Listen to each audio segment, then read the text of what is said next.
It was supposed to be just another hike. I was 17, and I had just gotten my first real camera. It was a used Canon my uncle gave me after he upgraded. I loved taking pictures of nature. Trees, rivers, birds, even strange-shaped rocks.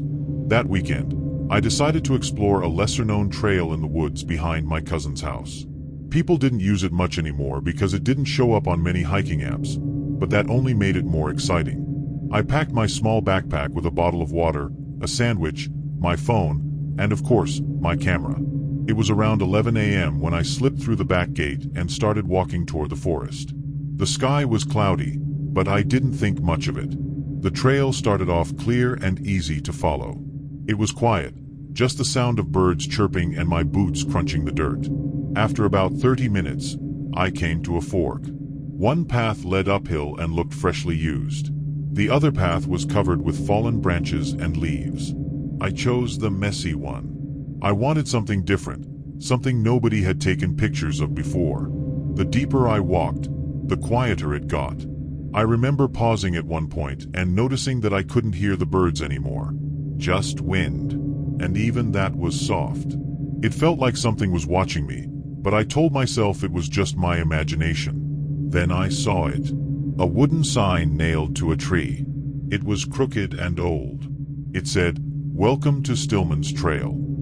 I hadn't heard of it, but it gave me chills. Still, I kept going. I wanted to be brave. After about 15 minutes, the trail just ended. Like, completely disappeared. 1 second I was walking on dirt, and the next, I was surrounded by thick bushes and trees. I turned around to go back the way I came, but I couldn't find the trail. I spun in a slow circle, confused. Everything looked the same. I started walking in the direction I thought I came from, but after 5 minutes, I saw the same sign again, "Welcome to Stillman's Trail." That's when I started to panic. I reached for my phone. No bars. No GPS. Just 1% battery, and then it died. I was alone in the woods with no signal and no way to call for help. I told myself to stay calm. I pulled out my camera and started taking pictures of the trees, thinking I could use them to retrace my steps if I had to. But then I noticed something strange in one of the photos. In the corner of the picture was a figure. It looked like a person standing between two trees. At first, I thought maybe it was just a trick of the light. But in the next photo I took, the figure was closer. Still blurry, but taller than me, with long arms and a head that seemed tilted. I froze. I looked around, but I didn't see anyone. I took another photo, aiming at the same direction. This time, nothing. I started walking fast, not even sure where I was going. Every now and then, I'd hear a crack of a branch behind me. I never saw anyone, but I felt someone. Eventually, I came across something even weirder than the figure. It was a small wooden house, in the middle of the forest. No driveway, no path, no sounds. Just a house sitting there like it had dropped from the sky. The windows were dirty. The door was half open. I didn't want to go in. Every part of me screamed not to. But I also didn't want to spend the night in the forest, and maybe someone was inside who could help. I stepped onto the porch. It creaked loudly. I pushed the door open and called out, "Hello." No answer. Inside, the air smelled old, like mold and dust. There were old chairs, a table with a broken leg, and a fireplace filled with ashes. But no people. Then I saw the pictures on the wall. Dozens of black and white photos. All of them were of different kids. Some looked happy, some looked scared. And then, my heart dropped. One of the pictures was me. It was a photo I'd taken of myself 2 weeks ago at home, practicing with my camera. But how did it get here? That's when I heard it, the floor creaking behind me. I turned around, and the front door had slowly shut. Something was in the house with me. I ran to the door, yanked it open, and sprinted back into the woods. I didn't care where I was going anymore. I just ran. Branches scratched my arms. Thorns grabbed my clothes. I ran until my lungs burned. Eventually, I saw a fence. The fence behind my cousin's house. I jumped over it and collapsed in their backyard. I told my cousin everything. At first, he didn't believe me. But when I showed him the pictures on my camera, the ones with the figure, his face turned pale. We went back the next day. We found the sign. But no house. No photos. Just empty woods. I never went back. I still have the pictures on my camera. And I still don't know what I saw. But sometimes, late at night, I think I hear the sound of a camera clicking from inside my closet. I didn't want to go on the camping trip. It was my uncle's idea. He said it would be good for me to get away from screens and breathe fresh air.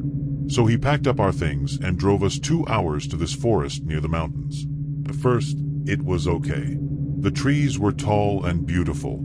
The air smelled like pine and clean dirt. But then, weird stuff started happening. The first night, we made a fire, ate some marshmallows, and then climbed into our tent.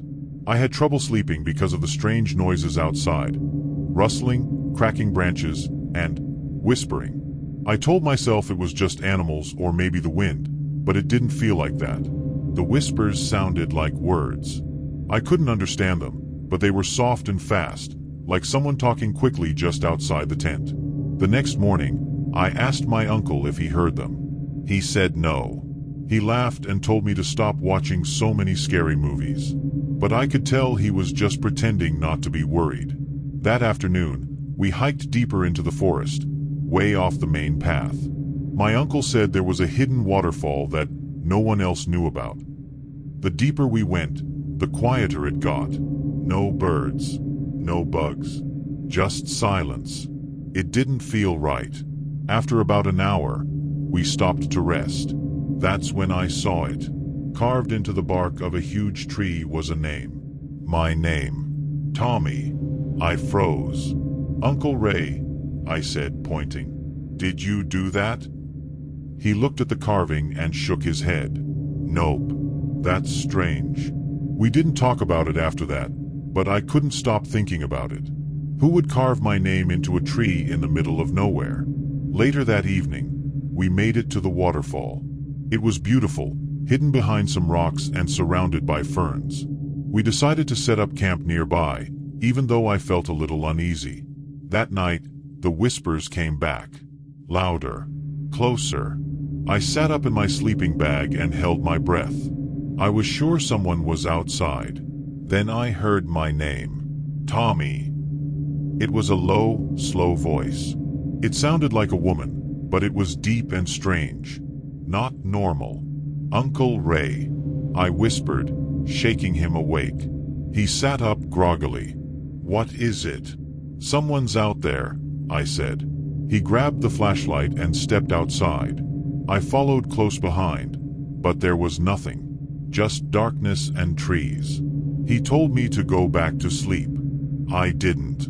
I sat up all night with a flashlight in my lap, heart racing. In the morning, we found footprints. Bare feet. Small ones. Like a child's.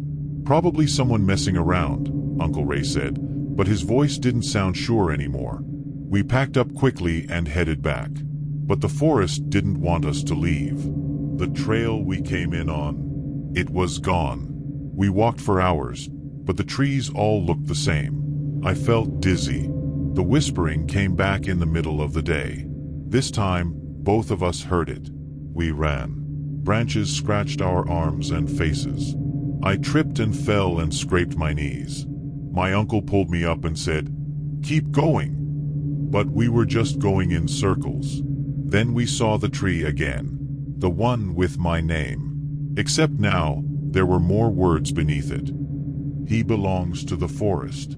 That's when Uncle Ray grabbed my hand and said, "We need to climb. Get above the trees." We found a rocky hill and climbed to the top. From up there, we could finally see the road in the distance. Somehow, we'd gone completely off course. We didn't stop until we got back to the car. As we drove away, I looked back. There, standing at the edge of the forest, was a figure, pale, thin, watching us. I never went camping again. It had been 2 weeks since Uncle Ray and I escaped the forest. He promised we'd never go back. But something kept pulling at me. I had nightmares every night. The whispers, the footprints, that strange voice calling my name. And worst of all, that final message carved into the tree. He belongs to the forest.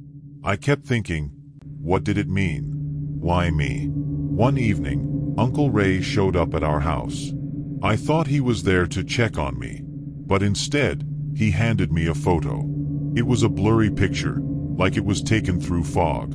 In the center, barely visible, was a small wooden cabin. It looked old, like something from 100 years ago.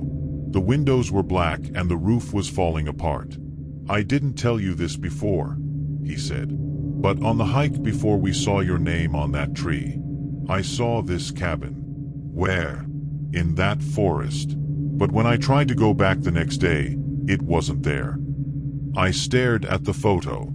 Something about the cabin felt familiar, but I had never seen it in my life. I think it's calling to you, Uncle Ray said. I didn't want to believe it, but I could feel it too. Like something unfinished was waiting. We decided to go back, just once, during the day, and only for a short time. We packed flashlights, a map, extra food, even salt. Don't ask me why, but Uncle Ray said it might help. We brought it just in case. The moment we stepped into the forest, I felt that cold silence again.